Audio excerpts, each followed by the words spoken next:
We have reached the timeless being in a space we have never been before. Welcome to the Vortex.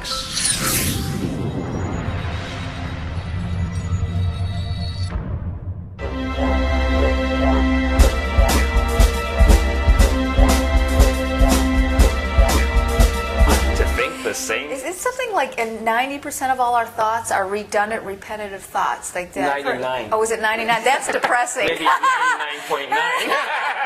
I'm being conservative when I say 99%. What a waste of brain energy, huh? And that's where meditation, what's a basic part of meditation on a very simple level is you sit there and you start to notice, the first thing you notice when you meditate is thoughts.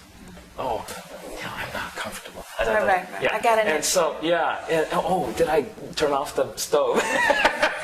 All these thoughts. And if you just let yourself not engage in those thoughts, the thoughts just pop up like popcorn. Literally like popcorn. They're all these ridiculous thoughts, and some of them seem important, but if you just decide, okay, I'm on a retreat or I'm in meditation, I'm not going to go running around just because a thought says something. And people consider these thoughts to be original and important, but actually it's just thoughts. And when you let them go, then after a while, they start, just like the end of microwave popcorn, the popping gets slower and slower. Then you know. You're not supposed to be using a microwave. I use a microwave. Oh, microwave. And so then you know, okay, we're coming to the end of the cycle of all these thoughts. Okay? And what happens when there's no more thoughts? Have you ever had a real empty mind? For a moment, a couple seconds here and there, yeah. Yes. Yeah, it's amazing. Yes. Yeah. Everything just fills with light. Yeah. And the experience is what people might consider total joy or freedom, exquisite bliss. And so that's when you get rid of the thoughts. Yeah, and so then you connect that to stepping out of effort. It's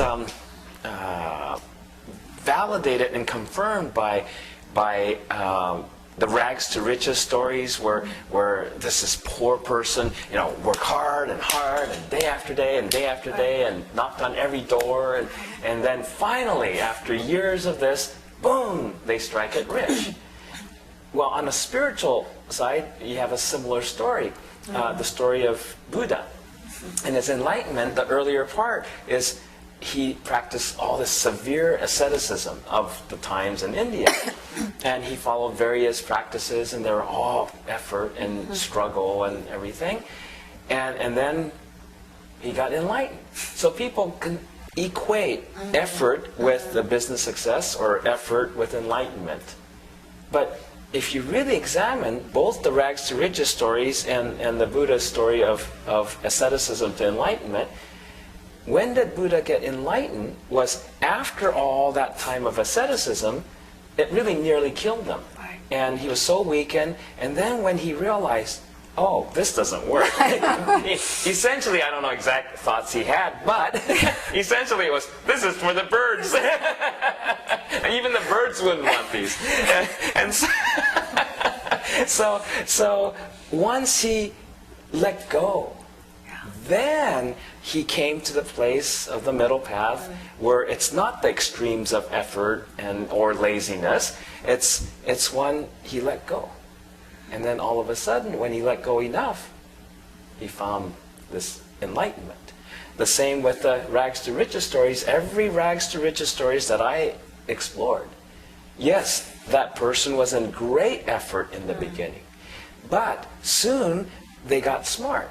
And they said, this is for the birds. I'm killing myself doing this. And when they let it all go, then they had the bright idea. or then they got the formula to make this huge success. Then they got wealthy and successful and everything. It's true. Oftentimes you hear someone like, okay, this was it, this is the last. Actually, I just saw some Amy Adams, who's a really adorable actress, and she was in Enchanted, and she's in Doubt, and she's up for an Oscar for that supporting actress. And right before she got cast in Enchanted, she said, you know, I should just ditch Hollywood and go back to Broadway. And it was right in that, and she was literally just, you know, I'm releasing my attachment to Hollywood. Yes. And then boom, she gets picked up by Walt Disney, and you know, now she's an overnight success, right? Yeah. After 12 or 10 years or what have you, like that. But you know, and you mentioned that in there, that Tao, that is the middle way, and you connected that to the neutrality.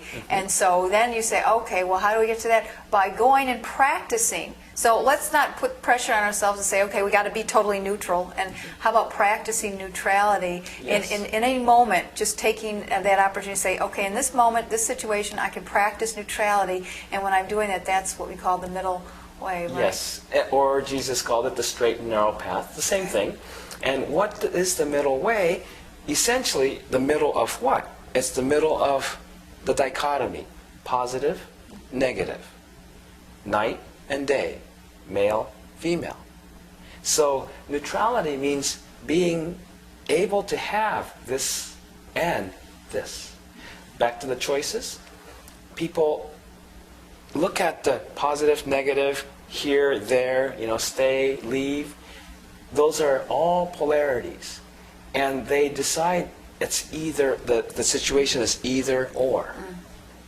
It's the mind that tries to make it either or. Spirit is both and. And it's also, and wait a minute, maybe there's this choice and that, and you haven't even thought of there's 39 other possibilities, Exactly. and those haven't even come in because the mind does tend to like to limit things Yes. into a neat, tidy. So one way it's real simple to notice is, oh, am I stuck on this side? Like, let's use the example of, shall I stay here or leave? Okay, and so staying here is one side, leaving is the other option.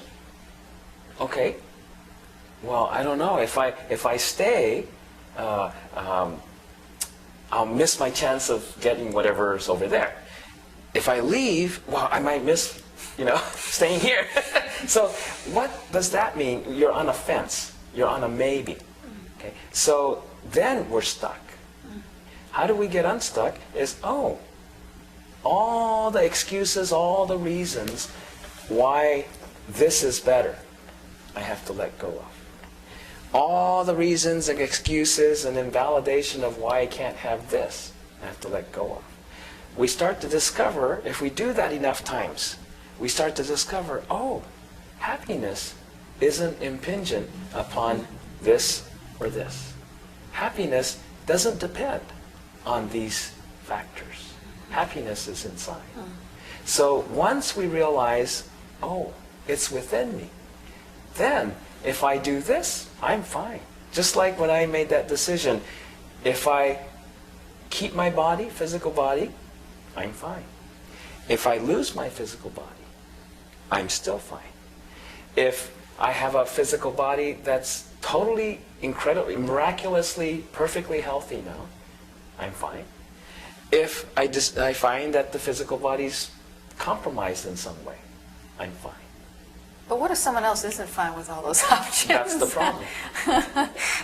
So we have to make ourselves fine with it. What makes it not fine is also related to the effort. What is really effort? Effort is when we are going against the invalidation that says we can't have it. Okay?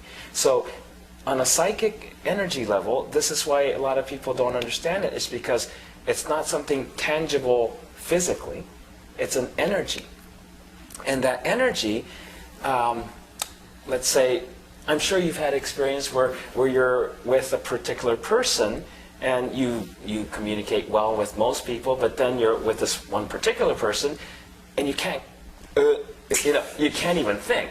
Have you ever had that experience? And they're just sitting there quiet and you're going, I don't... Just like in a bad dream. Yeah, like that.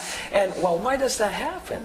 Well, that person oftentimes that person's putting out a lot of energy saying, Yeah. I don't want to talk to you, or don't say stupid things, There's or a blocking. don't ask me anything, you know. Or around certain people, you kind of go dumb, you can't see anything. And then you go away from that person and